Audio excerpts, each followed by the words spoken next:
Hey everyone, and welcome back to another video. And in this video, I'm going to show you how to contact Temu customer support. This video is going to be particularly useful for individuals. Let's say that you're having trouble with Temu, you may be having trouble with the delivery, or maybe you haven't received your delivery. Either way, this video is going to be short, sweet, and simple, guys. There's not going to be a lot of steps involved. But first, what we're going to do is that we're going to hop onto the Temu app. Next, you're going to click on the U icon on the bottom hand side.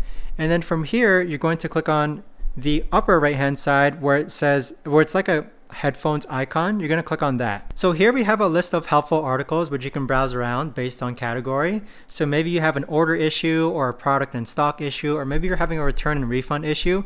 You can browse around here to see if any of these helpful articles will help you out. But if these articles still don't solve your problem, you can click on the Contact Us button at the bottom hand side. And then this is going to start a chat service with Temu customer service. So this right here, guys, is the best and easiest way that I know of to actually go ahead and contact Temu customer service.